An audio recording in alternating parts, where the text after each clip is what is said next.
Well, hi folks. I'm experimenting with going live, and I'm wondering, this is Becky at New Hampshire Audubon, and I can't see any chat, so I'm hoping that folks can see me. Oh, there we go. All right. So it's Becky at New Hampshire Audubon, and I'm here to answer your questions, talk about birds and other natural history topics. And I'm just getting started, making sure the technology is working. I'm not seeing my camera in the same way I did before, so if somebody's out there and can see me and can send a comment and let me know, that would be great. There always seems to be a challenge or two with getting set up here. Um, but here we go. It's 10 o'clock. Hi, everybody. Becky at New Hampshire Audubon, and welcome. Um, it's been an exciting birding time recently. Cynthia, thank you for that. Hello. I'm taking it that you can hear me and see me, so that's a really great thing. If there are any issues, send a comment so I know and I'll try and fix them. Um, and as I was mentioning, spring is a great time for birds. We've had lots of bird migration going on. It's stalled a little bit recently, but there have been lots of great birds to see. We've got lots of spring birds back, and that is such fun. It makes for such a fun time of year. I was just out birding this morning and I had lots of yellow warblers and redstarts around. The American redstart is another kind of warbler. Catbirds everywhere, gray catbirds. They're gray all over with a little rusty color underneath their tail. They were hopping on the ground, feeding. The catbirds are named for the call that they have. They have a little wee, wee. That sounds like a little bit of a cat meow. And they're here and they're just popping all over the place feeding. They're fun birds to spot. They have a little bit of a dark black cap, and otherwise they're just all gray except for that reddish under the tail. So they were very fun to see. Orioles are back and chattering. We talked about them last week, but they are here. We'll talk a little bit more about them in a minute. And the warbling vireos are here. I was in Concord by some water down at Horseshoe Pond, and that's a great place to hear warbling vireos. They can be hard to see, but they're here. And then got some other warblers around that are just coming back. And so I think what I'll do, I'll talk a little bit about migration for a minute because the spring migration is especially exciting. It gets into a sort of shorter, condensed period of time. And for those of you who don't know, the small songbirds migrate at night and then they stop during the day to rest and to feed. So we see them usually in the morning when they're most active, looking for a little bit of food. And then their activity kind of quiets down during the day. And then if the winds and the weather are favorable, then they'll take off at night and continue moving north. Now, these small songbirds, they need lots of energy to make their migration. Some of them are coming from South America or Central America or the Caribbean, and they're going all the way up to Canada to nest. It's just a phenomenal flight. So it's very exciting to see them come back. And in order for them to build up all of that energy, they need to put on a lot of fat, and that means they need to eat a lot. So they do, and they just chow down, they build up fat, and then they take off for their flight. And I now notice that a few other comments are coming in. Thank you very much for letting me know that you can see me and you can hear me. Cynthia's mentioning that catbirds love grape jelly, the grape jelly she puts out for the orioles. So I have not tried grape jelly for catbirds yet, but that's a great idea. Uh, So just few more words about migration, and thanks for all your comments. I really appreciate it. Um, the small songbirds, so they build up this fat and then they make this long flight. Now, when they fly, they want good conditions for flight. So they're going to usually go for a tailwind. They don't like rain. They don't want a north wind in their face. They want a south or southwest winds that will help push them along. So when we have lots of north winds, migration tends to stall. And also when we have lousy weather like storms to our south, migration can stall a little bit and create a backlog. And that's what's been happening the last few days. If anybody's been watching the weather maps, there's a front to our south, a storm system to our south that's just been hanging there. And I think when that clears out, we'll see some more migrants come through because it's not at the end of migration yet.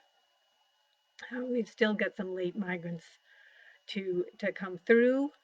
The ones that we'll be looking for will be things like common nighthawks, which I study, and the flycatchers. The phoebes are back, but things like eastern wood pewees and little Empidonax flycatchers, like alder flycatchers and willow flycatchers, they're still to come back.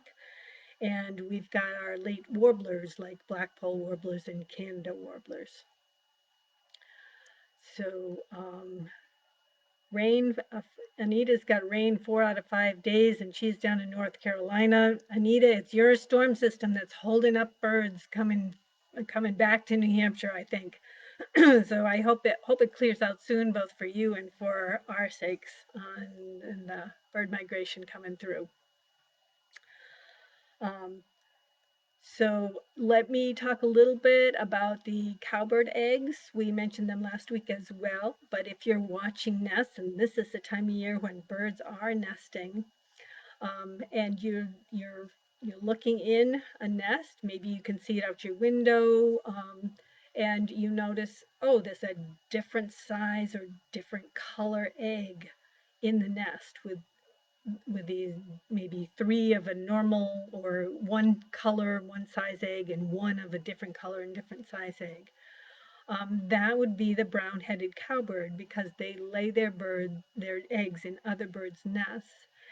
And this kind of evolved because the cowbirds have evolved to follow buffalo herds, and they feed on the insects that the buffaloes kick up.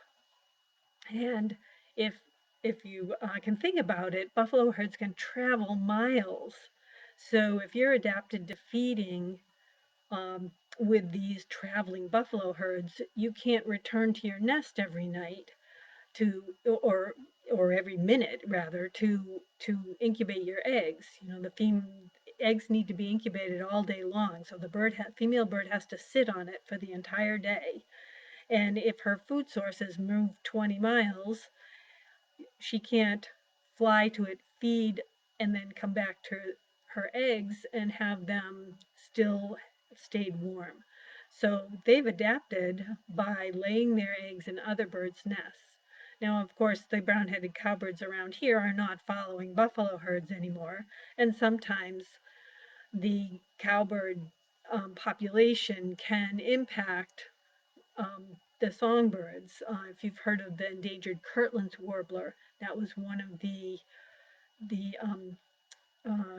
threats to the Kirtland's warbler population was cowbirds, because when cowbirds lay their eggs in another bird's nest, the cowbird young kick out those those siblings. They grow faster, they eat more food, and they either starve out their siblings or kick out their siblings.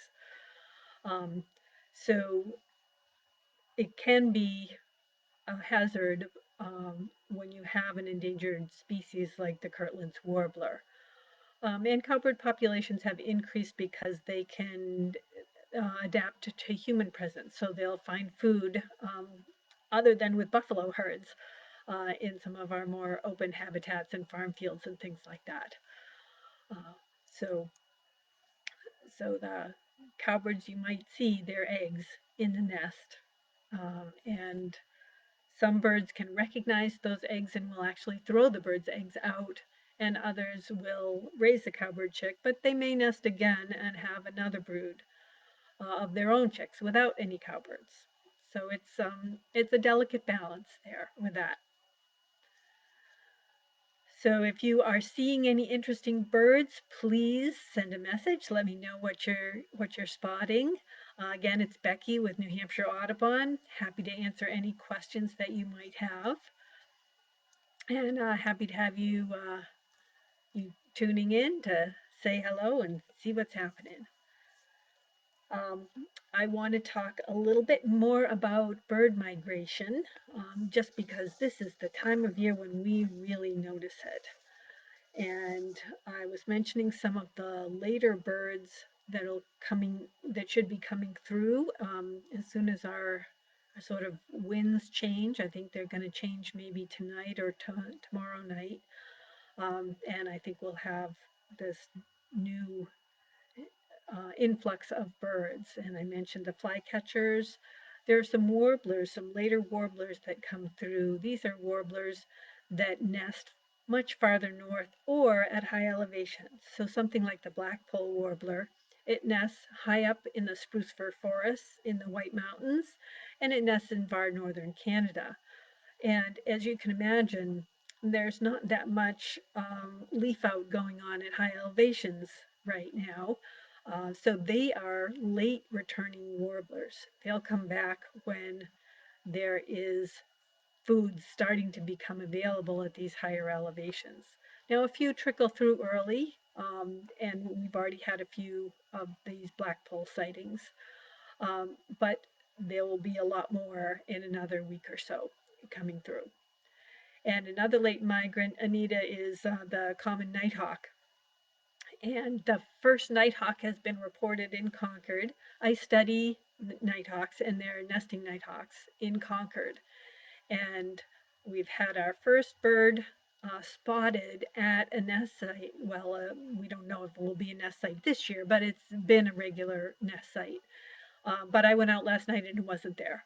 So that could have been a migrant just buzzing through, or could have been a local bird that's off feeding on the rivers. It was fairly chilly last night. So I'm also expecting more nighthawks to come through as soon as we get a little switch to a bit warmer weather. But nighthawks can migrate all the way until, oh, maybe June 10th. In some years last year, we had some migrants coming through as late as around the 15th of June. So they can come through quite late because again, some of them are going to far northern Canada, and there's not much available for insects there right now. So they'll be waiting for warmer weather, more reliable insects to before they really come through. Um, all right. Evie Nathan, nice to see a comment from you. I see your bird sightings all the time. House wrens, we've got quite a few house wrens back, but I think there's another wave still to come. I think the early older birds, the more experienced birds tend to be the ones that return the soonest. So some of those have made it back. They're singing around. But I would expect that we may have another wave with some additional house wrens coming back. We certainly haven't had all our hummingbirds come back yet. They're still on their way back. So I think we'll have more house wrens. So keep your ears out on that. And then Becky's got a bird question. Robin-sized bird with a speckled stroke. White stripe near eye, white belly, charcoal back. Ooh, I'll have to think about that one. White stripe near the eye, charcoal back. Hmm. Let me ponder that, Becky, and see if something comes up to my mind. There aren't too many birds that have charcoal colored backs. Uh, so it's definitely not a catbird because you've got that speckled throat and the white stripe near the eye. Um, there are thrushes coming through, but they tend to have that rusty colored back. You know, wood thrushes have very big spots on the breast and a really rusty colored back. And then the veeries don't, their spots are much more diffuse and they have a little bit of rusty color as well. Even the hermit thrush, which has a brown back, has a rusty colored tail. So I'm gonna have to ponder your robin-sized bird there, Becky, because I'm hasn't come to me yet. Um, would Nighthawk migration route include western North Carolina? Hmm. Well, I have to admit, New Hampshire Audubon, being a state Audubon society, that's where I've done all of my Nighthawk research. So I'm not as familiar with Nighthawks in North Carolina, um, but they certainly could, and I'm sure some of them at least do come through Western North Carolina. One of the things you can do is look at eBird and look and see what the Nighthawk reports have been like in your area. So eBird is an online system for reporting bird sightings, but you can also look at all the sightings everybody else has reported. So when you go to eBird, you can explore. They have an explore tab, and then you can go to a species map and you can zoom into your area and see what the sightings have been like. And you can select a date range. So if you want to look and see if nighthawks have been, what the sightings have been in your area, say in May and June, you can restrict your date range. But you can also go in and explore bar charts for various species, maybe in your county, and look at the bar charts and see were they common or not. Um, but there've got to be at least some that come through. Fall migration is a much bigger, more spectacular migration in nighthawks than the spring one is. Spring one, they seem to just kind of sneak through in small numbers.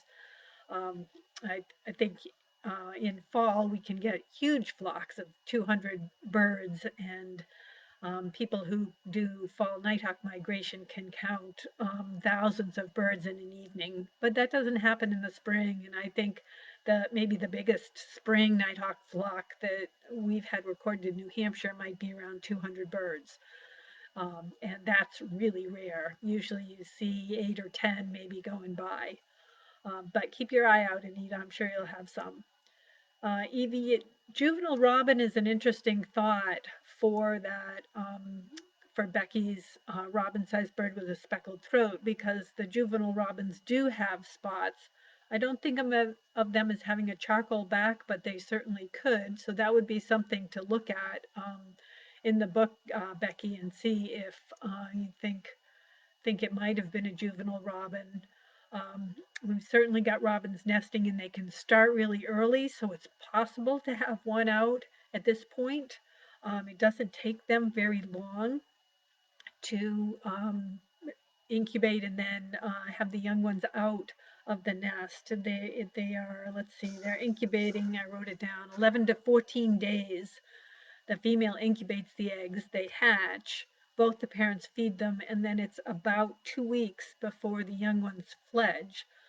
Um, Meaning, well, they leave the nest, but they probably can't fly very well. It's pretty common for them to leave the nest before they can fly.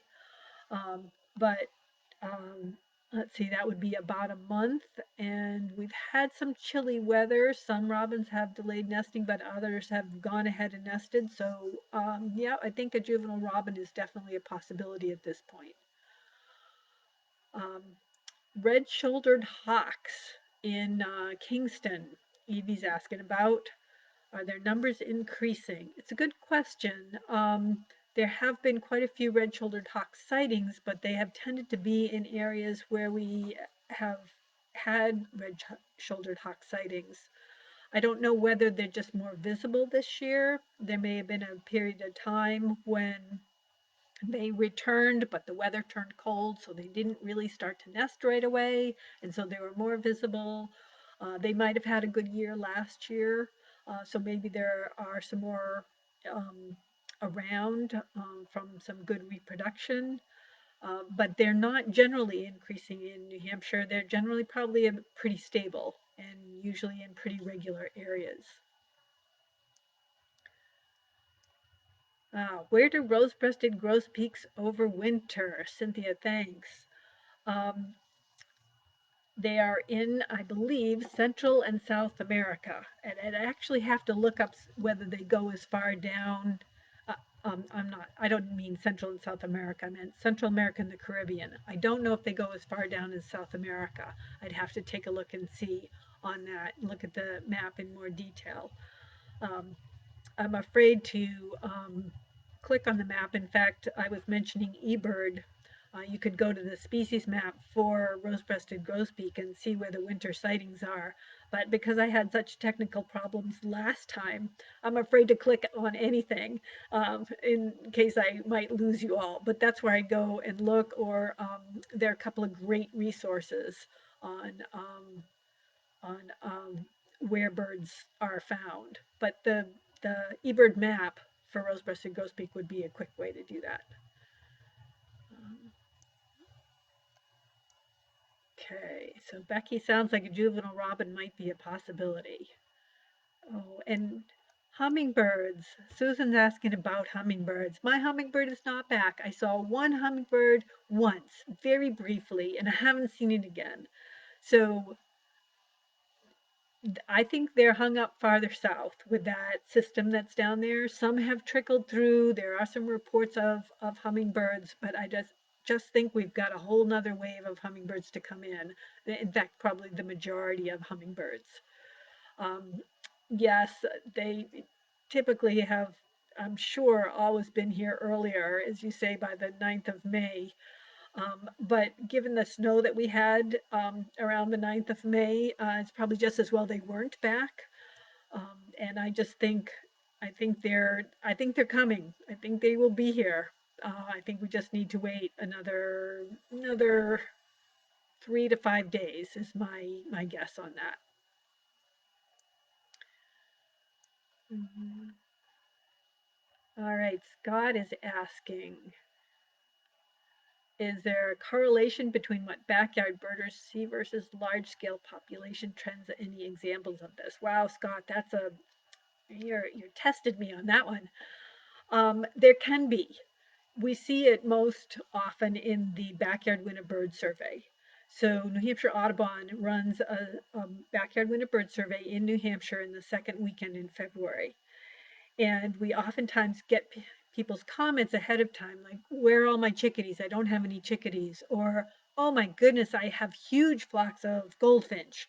Or there are lots of pine siskins around this winter. And so, yes, those anecdotal observations are oftentimes borne out by our data from the Backyard Winter Bird Survey. And I'll make a little plug for that survey. Anybody can take part. There's a link on our website to how to participate, or you can send us an email and we'll put you on the mailing list for that. Anybody can do it anywhere in New Hampshire. And we take a look at that data over the years. Pam Hunt analyzes it. She's our ornithologist here at New Hampshire Audubon, and she analyzes the data. And we look at what the trends are over time. But oftentimes, when people are remarking on absence of birds or large numbers of particular species, the data from the Backyard Winter Bird Survey will bear that out. Um, Oftentimes it takes a survey, a repeated survey, to sort of document that that's what's going on.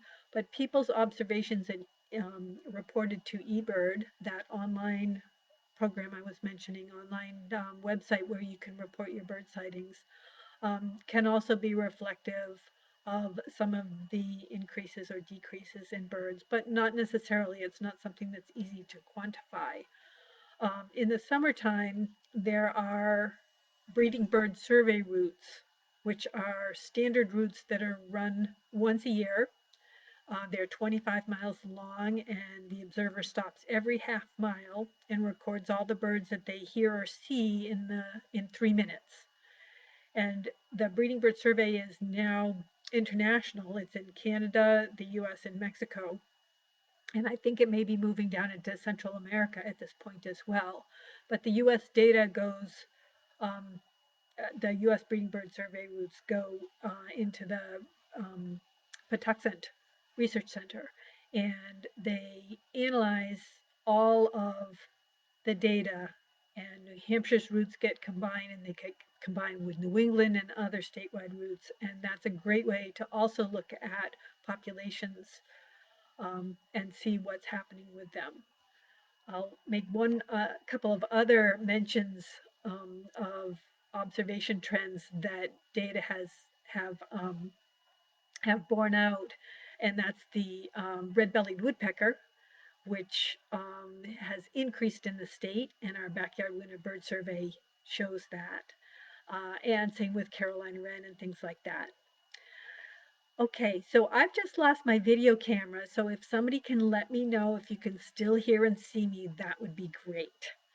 I'm going to assume you still can, because it happened last time and that's what was going on, so I'll keep going. All right. Um, so Candy has a photo.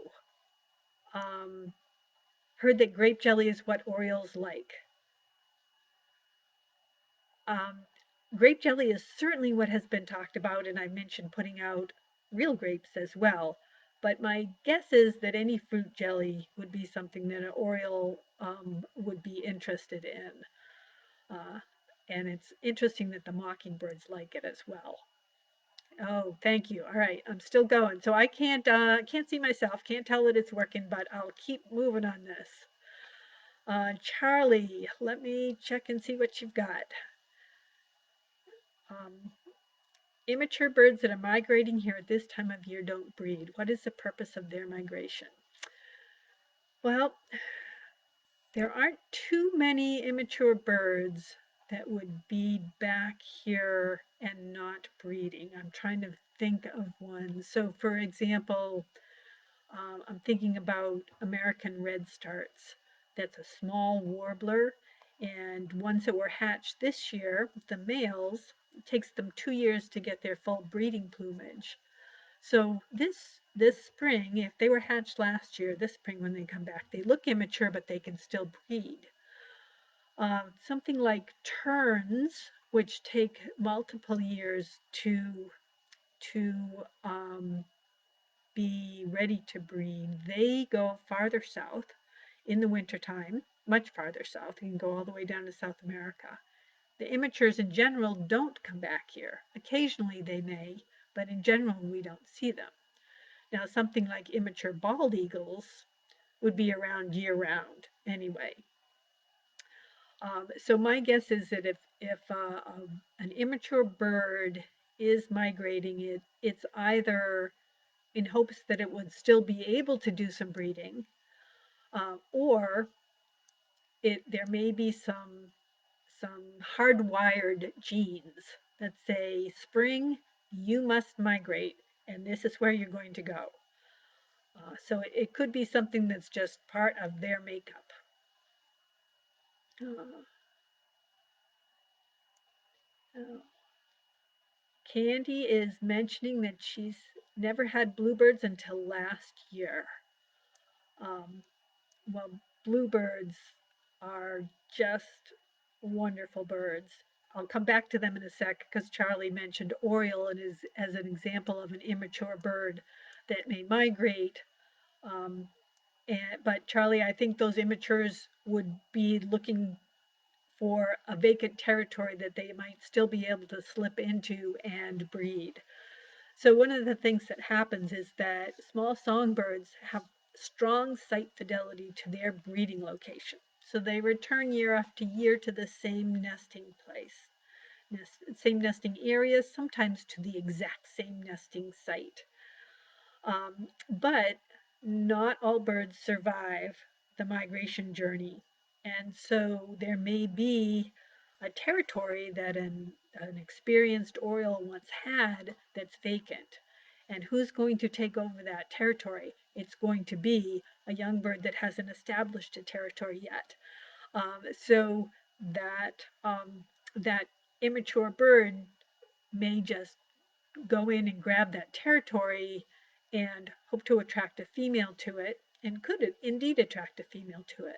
If there isn't an open territory, it may just kind of hang around, it may move around, some looking case there is an open territory someplace else. It may range far and wide, or it may hang around um, on the perimeter of the territory, hoping for an incidental opportunity to mate. So let's go back and talk about bluebirds for a sec, because bluebirds like to nest in birdhouses, but they need big open area. And so they like open field areas. So those of us who live in the woods aren't as likely to have bluebirds around. But if you have open areas near you, then yes, you could certainly have bluebirds nesting. And it might be worth putting up a nesting box for them to see that. Uh, Bluebirds, we never used to see them in the wintertime, and now they are increasing. And I mentioned the Backyard Winter Bird Survey, and we've been able to watch their numbers increase in the winter on the survey. So they don't necessarily need to migrate very far south in order to survive the winter, but it does mean that they're vulnerable to particularly cold winters or snaps when there's no food around. They will feed on insects during the summertime, but in the wintertime they'll feed on fruit, so crab apples and things like that. So their population can go up and down or be affected by the coldness of the winter. Uh, and if we had a mild winter this past winter, so it may be that more bluebirds survived over the winter, and that they're those young or those bluebirds looking for territories. I can't call them young anymore because they're ready to breed. But it may be that there are more bluebirds around and they're exploring new territories. Uh, All right. So Candy is asking about killdeers and thought she saw one in her backyard. Um, Killdeers do nest on the ground. They don't build a nest or anything. They may fluff out a little bit of a depression in the ground, but they put their 4 eggs right on the ground. The eggs are speckled. They like to have them sort of in a gravelly area because the eggs blend right in. They're camouflaged so well. And then the bird is, you wouldn't think it would blend in really well, but it does. They're remarkably well camouflaged when they're incubating those eggs. And then when the young ones hatch, they're what's called precocial, which means they can run around almost immediately.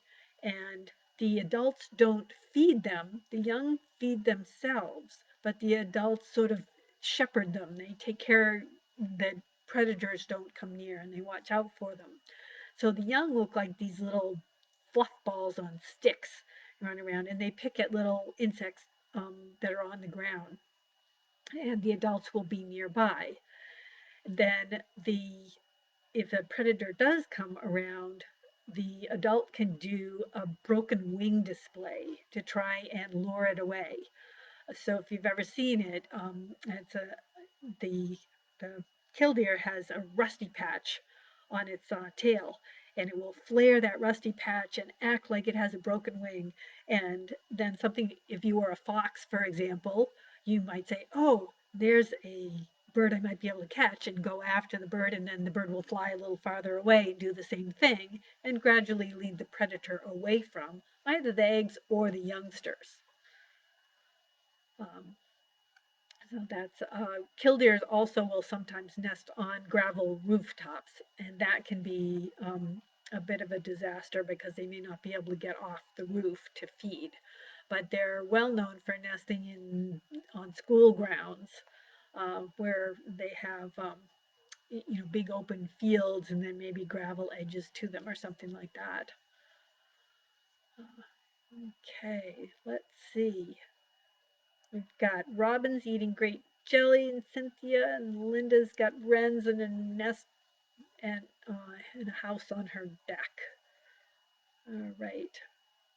Okay, Susan, what we can use on our lawns without hurting robins and the other birds that eat insects? Are there natural alternatives? Unfortunately, I don't have enough expertise on that. Yes, there are some natural alternatives, but I can't tell you what they are. I'd have to do some research. If you can and don't mind sending an email you can email birds, etc. That's BIRDSETC at NH Audubon.org. And one of our volunteer naturalists may be able to look up some information for you and send it to you. I tend to not use anything on my lawns because I don't like using chemicals in the natural environment. So there may be some things you can do to help foster the grass. So some natural fertilizers that will make the grass stronger and better able to withstand pests. But yes, please do send us an email about that and ask, because pesticides that we use on the lawns can certainly have an impact on our local birds. Okay. Evie, what have you got? A strange nest in your back garage. Tunnel type fluff and feathers. Tiny jelly bean sized eggs with speckled eggs. I'm wondering, I'm going to have to look it up. I'm going to grab my book here. I'm wondering about Carolina wrens. Carolina wrens, they're a species that never used to be in New Hampshire. They're one of those southern birds that has extended their range northward. Another bird we've seen increase on our annual backyard winter bird survey because they're year-round residents. And I'm looking up as I talk here to see what their nests looks like. They are becoming quite common in the southern part of the state. They're still quite rare north of the White Mountains. But what's their nest? Bulky and usually dome structure. Maybe of plant materials lined with fine grasses, rootlets, and hairs. They have, well, let's see what their eggs are like. Usually 4 to 6, sometimes 7 to 8. You've got 2. That does not sound about right. They're white, very finely speckled. Well, that matches. Spotted or mottled and reddish brown. I wonder, Evie, if the bird is still in process of laying eggs, because 2 eggs would be a very small clutch for any bird that I can think of that might make that kind of nest and be in that kind of location. So it might be worth watching to see what's coming and going. When birds are laying their eggs, they may lay 1 egg a day and not incubate until they have a full clutch. So the bird might not be staying there all the time right now if it's in the process of egg laying. Um, but I'd give Carolina wrens a shot, see if that might be a possibility. Okay, Charlie is asking if other New Hampshire species burrow or nest underground besides kingfishers. Kingfishers are fantastic birds. They have relatively large holes in banks, and there are a couple of other species that do nest in banks like that. Probably the most well-known one is the bank swallow, and they use a banking like a riverbank that is just this gravel sand bank, a vertical one. They don't want one that's sloped. They want it to be quite vertical, and then they will make holes in that bank, and they tend to like fresh bank surfaces, which means that they also like gravel pits, things like that, because at the gravel pit they're constantly digging new faces into the sandy bank, and that's what the bank swallows like. The bank swallow populations are declining, and they're one of our aerial insectivores. These are birds that feed on insects on the wing, and their populations of the whole group of aerial insectivores are primarily declining. Bank swallows is one that has declined quite a lot. We don't know why the aerial insectivores are declining.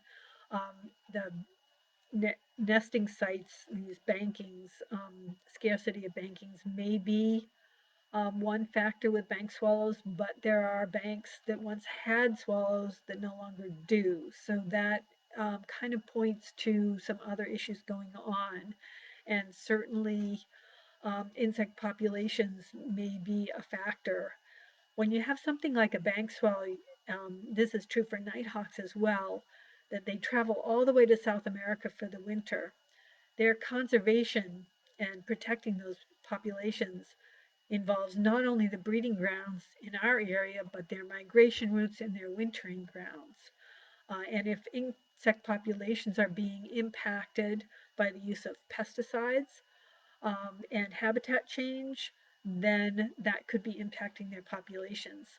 One of the reasons that I like to not use pesticides and to buy and support organic produce is because I think these pesticides are impacting the insect population, which is impacting our bird populations.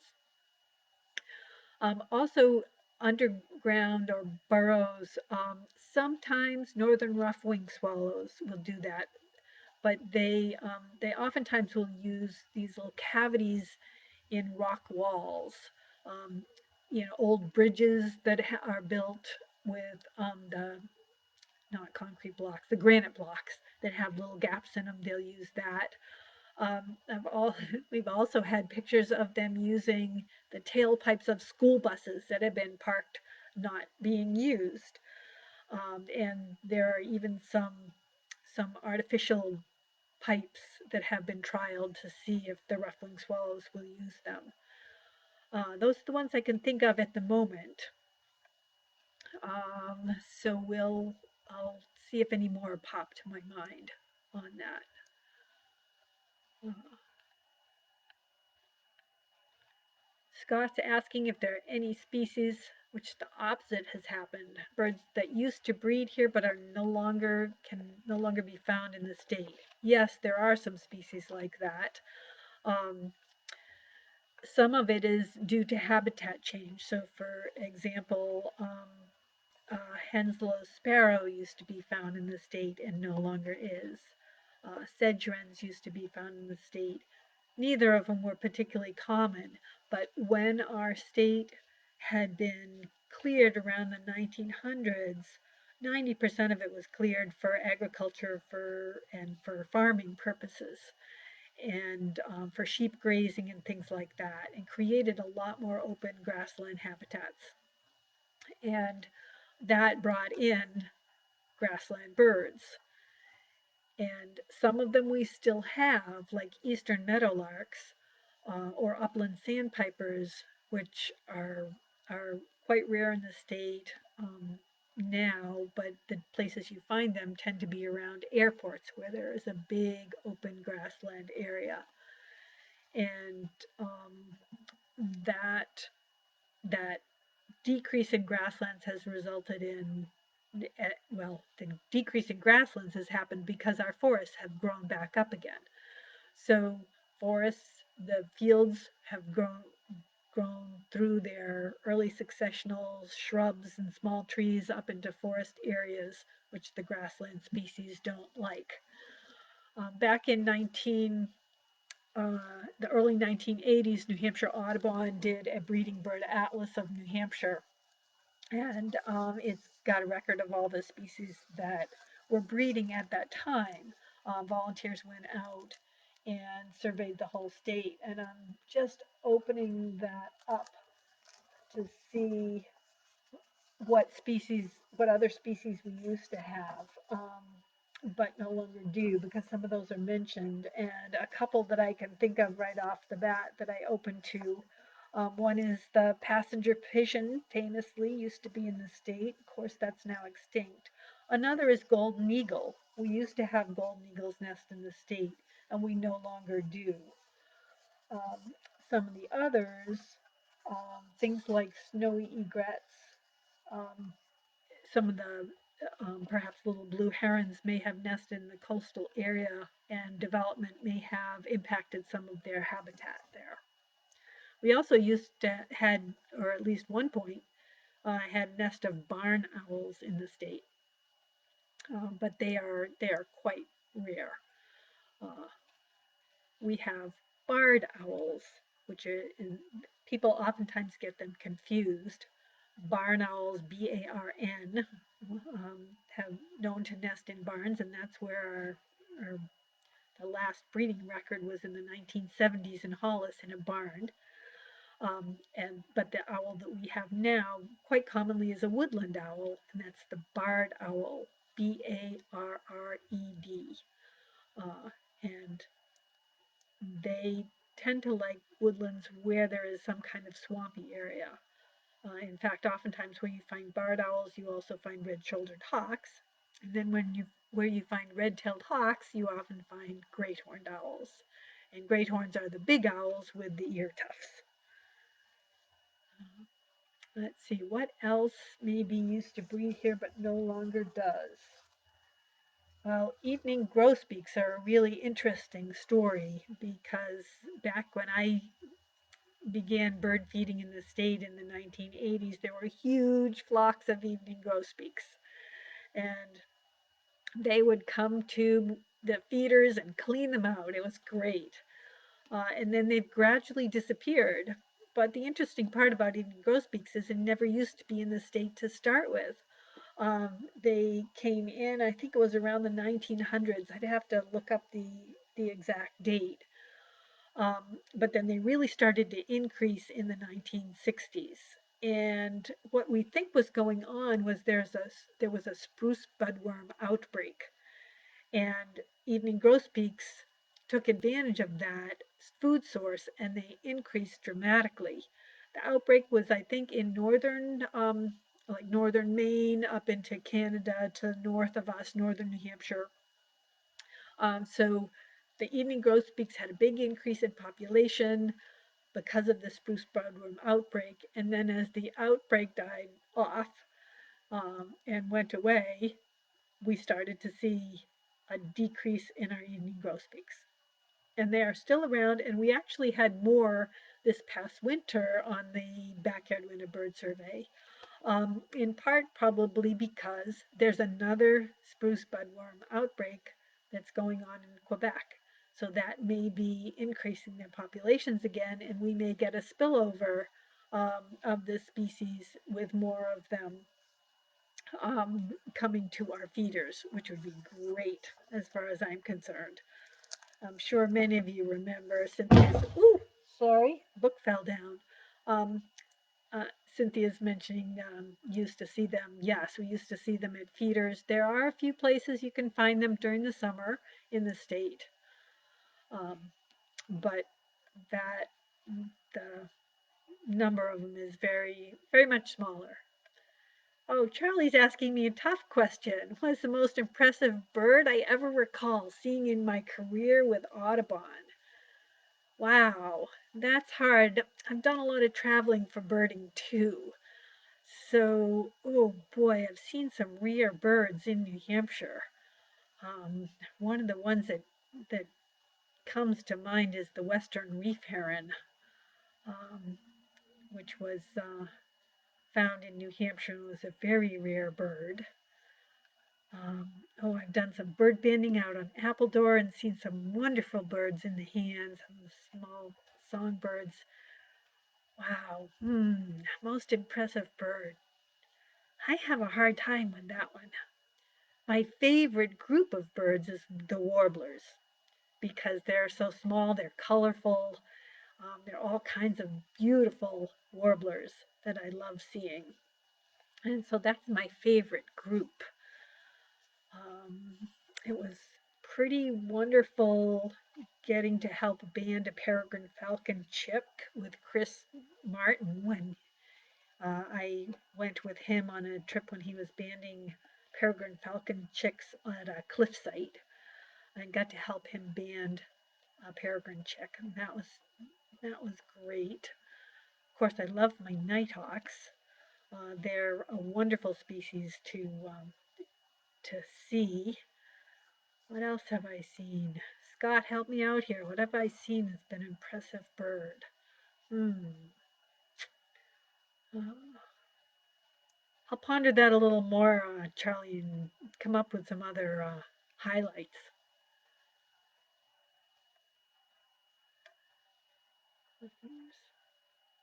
A benefit to pigeons. Well, I don't know if I should say this, Candy, but um, the first benefit that comes to mind is that they're great food for peregrine falcons. And peregrine falcons, were on the endangered species list. And we now have a pair in Manchester that you can see on the peregrine cam. You can watch them live. In fact, they should be feeding young now. The young have hatched. They're fantastic to see. And peregrine pigeons is definitely one of the birds that they feed on and will feed their youngsters. Um, and I'm yes, I'm sure there are other hawks that will also feed on pigeons, but that's probably not what you're looking for, Candy. Um, what else? Let's see. They maybe no, they tend to feed on grain, not so much insects, but they might eat some insects in the city areas. Um, and they certainly do feed on some of the things that we leave behind in our parks. So, from that standpoint, they might be cleaning up some of our garbage, leftover foods. And what else in pigeons? Well, there's another great benefit. People enjoy them. They're birds that are adapted to the cities, and not all birds can do that. So there's actually a project at the Cornell Lab of Ornithology to study pigeons. You might want to check it out. I haven't checked it out. I don't know exactly what they're doing, but but there are such a variety of plumages in pigeons, and they can be really fun to watch. So that's a benefit right in and of itself. But check out that project. You might like it. Oh, Scott, yes. Thank you. Gyrfalcon is another great bird I got to see in New Hampshire. Um, it was actually in Hampton, New Hampshire, one winter. Now, gyrfalcons are bigger than peregrine falcons, and they nest much farther north. But every once in a while in the winter, they come south, and they're a pretty spectacular bird because they're a big bulky falcon, and they're as a raptor it's a pretty impressive raptor. I have to say another impressive would be kind of a funny word for it, but there was a wood stork in Rochester. Was that a couple of years ago? And that was a bird I never imagined I would see in New Hampshire. There are species from down in Florida, but one made it up to New Hampshire, and lots of people got to see it, including me, and I watched it fishing, take fish. But I think one of my favorite sightings from New Hampshire is black rail. Again, it's a species that you just would not expect to have in New Hampshire. It's just pretty. It's a little tiny black rail thing. And you usually don't get to see it, but you get to hear it. And they have a great call. Kiki-doo, kiki-doo, kiki-doo. And Matt Tarr was out on some private land doing a survey, and he heard it. And thanks to Matt, he made arrangements with the homeowner, so that he could bring several different, not the homeowner, the landowner, bring several different groups out to see the birds. And I got to be in one of those groups. And I got a quick glimpse of it, but boy, I heard it calling all the time. And that was great. That might be one of my favorite New Hampshire sightings. Uh, all right, before we're wrapping it up, let me see if there are a couple other things I wanted to mention, everybody. Uh, yes, Evie, you got to see the Chuck Will's widow on Star Island. That would be pretty neat. I would like to see one of those. I actually caught one on Appledore Island in the bird banding uh, um, nets out there, but I wasn't there for it. Okay, let's just check on Charlie's question about switching from beef suet to store-bought blocks. So there's a couple things with that. We tend to make a general recommendation of putting out only small chunks of suet, whether it's beef suet or even those store-bought blocks, because even those can get a little bit oily. So it can be kind of a pain in the neck, but the general recommendation is to put out maybe only a 1 to 2 day supply in your feeder so that it's gone really quickly and you put out a new one. Um, and it's interesting that the squirrels have no interest in your beef suet because they certainly liked mine. So I'm thinking that we've got warm weather coming tomorrow. So if you find that your beef suet is getting hot, yes, it can go rancid. That can be a problem. But that oiliness is also a problem. So in general, I'd say maybe switch to your store-bought blocks now. But if you want to put some beef suet out, just put out little tiny pieces that will be gone in a day or two. And if you can put out smaller amounts, just watch and feel. If it's getting oily, just keep those amounts small so that the oil won't get on the bird's feathers too much. Um, oh, Cynthia, yes, pileated woodpeckers are wonderful. They're fantastic birds.